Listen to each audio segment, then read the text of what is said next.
स्वराज मराठीमध्ये आपलं स्वागत आहे. सर्वसामान्यांचा आवाज, निर्भीड, बेधडक, स्वराज मराठी. काँग्रेसच्या पराभूत उमेदवारांची बैठक पार पडते. पोटनिवडणूक, लोकसभा या पार्श्वभूमीवर नंतरच्या निवडणुकीचा निकाल धक्कादायक. निवडणुका हायजॅक करण्याचा प्रयत्न झालाय. योजना हातात घेऊन शासनाचा पैसा निवडणुकीत वापरण्याचा प्रयत्न झालाय. आम्ही लाडकी बहीण योजना कायम ठेवू हे सांगण्यात आम्ही कमी पडलो. निवडणुकीत जातीय समीकरणही वापरले गेलं. जातीय समीकरण, विषारी प्रचार आणि योजनांचा वापर असाच होत राहिला तर सामाजिक कार्यकर्ते निवडणुकीत उतरणं अवघड आहे. एकेकी मतदारसंघात 50 कोटी वाटले गेले. टेंडर मार्फत हा पैसा गोळा केला गेला. सत्तेतून पैसा आणि पैशातून सत्ता हे सूत्र वापरले गेलं. काल निवडणुका झाल्या आणि आज आम्ही परत सेफ झालो. पुढच्या 5 वर्षांनी परत जातीय धार्मिक राजकारण डोकं वर काढेल. याच्यामध्ये पोटनिवडणूक आणि नंतर लोकसभा निवडणुका आपण बघितलं असेल तर हा उद्या महाराष्ट्राचं चित्र आपल्याला दिसतं की ज्या पद्धतीनं सर्वे असतील, तुमच्या चॅनलद्वारे बरेच त्याची चाचपणी केली होती, चाचणी केली होती. त्याच्यामध्ये तुम्हालाही वाटत नव्हतं की एवढं प्रचंड बहुमत, पाचवी बहुमत ह्यांना मिळेल, भाजप आणि शिंदे गट आणि अजित पवार गटांना. आणि याच्यामध्ये सगळ्यांना आश्चर्याचा धक्का बसला की अशा पद्धतीने होऊ शकतात या महाराष्ट्रात. आणि आपण बघितलं असेल तर ह्या सगळ्या निवडणुका ज्या पद्धतीने हायजॅक करण्याचा प्रयत्न केला तेच आपल्याला दिसतंय. आपण बघितलं असेल तर 26 तारखेला निवडणूक आयोगाने सांगितलं होतं की तुम्ही मंत्रिमंडळ नाही केलं तर आम्ही राष्ट्रपती राजवट लागू करू. हा सोपा एक प्रश्न आहे.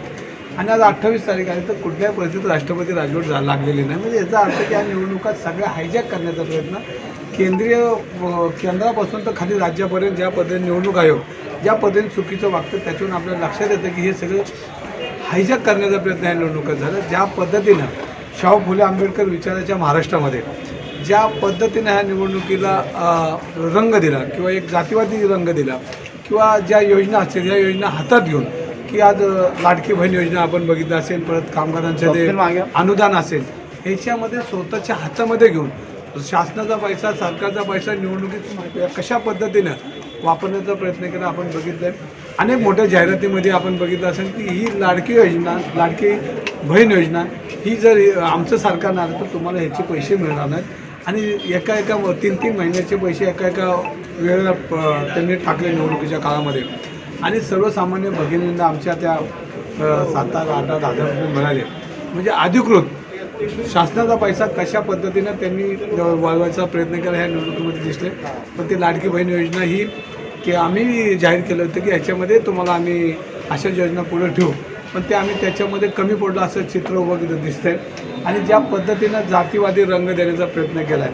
म्हणजे आता कामाला काय एखादा कार्यकर्ता काम करतो माझ्यासारखा 30-35 वर्ष सर्व जाती धर्माला घेऊन, म्हणजे काम करताना जर अशा पद्धतीने निवडणुका जर एका वेगळ्या वळणावर जाऊन जर निवडणुका लढत असतील तर सार्वजनिक जीवनामध्ये सामाजिक काम करणारे कार्यकर्ते जन्मणार नाहीत.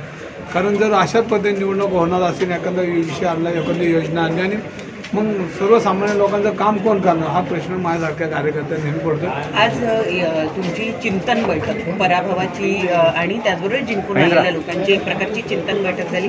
या बैठकीत तुम्ही तुमच्या मतदारांचे मुद्दे मांडले आणि पुढे न्यायिक लढाई लढण्याबद्दलचं पक्षाने काही सांगितलेलं आहे. गेल्या 5 वर्षामध्ये ज्या पद्धतीने शिंदे सरकारमध्ये भ्रष्टाचाराचा डोंगर उभा केला आणि या भ्रष्टाचाराच्या डोंगरमध्ये करोडो रुपये हे त्यांनी खिशात घेऊन निवडणुकीत वापरण्याचा प्रयत्न केला. तर आमच्या लक्षात आलं की हा सगळा पैसा आला कुठनं आणि कशा पद्धतीने हा पैसा जनतेच्या समोर एक मतदारसंघात 50-50 कोटी रुपये जर वाटत असेल तर हे काय जे आहे ते काय श्रीमंत मोठे कारखानदार आहेत. तर आपण बघितलं असेल अनेक टेंडरमध्ये 5-10% ॲडव्हान्स देऊन आणि त्या टेंडरमधनंच पैसे घेऊन कशा पद्धतीने जनतेकडे आणि उमेदवारांच्या हातात देण्याचा त्यांनी प्रयत्न केला. ह्याच्यासाठी रस्त्यावरून काम करावं लागेल. आज आपण बघितलं असेल तर अनागोंदी कारभार हा भ्रष्टाचाराचा इतका प्रचंड उभा राहिला आणि ह्याच्यामध्ये सत्तेतून पैसा आणि पैशातून सत्ता ज्या पद्धतीने केली ह्याला आता रस्त्यावरून उत्तर द्यावं लागेल. आज आम्ही महाराष्ट्रामध्ये मी आज अनेक नेत्यांशी बोललो की पहिल्यांदा ह्यांनी ज्या पद्धतीने शासनाचा पैसा, सरकारचा पैसा, सर्वसामान्यांचा पैसा स्वतःच्या हातात घेऊन निवडणुकीत कसा वापरला जातो ह्याची चिंतन बैठकीत चर्चा झाली. आणि जो शाहू फुले आंबेडकर विचाराच्या महाराष्ट्रामध्ये ज्या पद्धतीनं विषारी प्रचार ज्या पद्धतीने झाला हा विषारी प्रचार कुठेतरी थांबवला पाहिजे. मनामध्ये मतभेद न होता मनभेद आणि ज्या गोष्टी एकमेकाच्या मध्ये परिणाम होतात ह्या संविधानाला, या लोकशाहीला घातक आहेत. आज आपण बघितलं असेल की वर्षानुवर्ष आम्ही सगळे एकत्र काम करतो, एकत्र राहतो, एकत्र खातो पितो आणि निवडणुकीमध्ये आले की आम्ही एकमेकाच्या जातीवर बोलायला सुरुवात करतो. हे चुकीचं आहे, हे घातक आहे. आणि काल निवडणुका झाल्या आणि आता आम्ही एकदम सेफ झालो. म्हणजे आता आम्हाला काही चिंता नाही. पुढच्या 5 वर्षांनी निवडणुकीत पण आम्हाला चिंता. मग आम्ही उठणार आणि जातीवर बोलणार.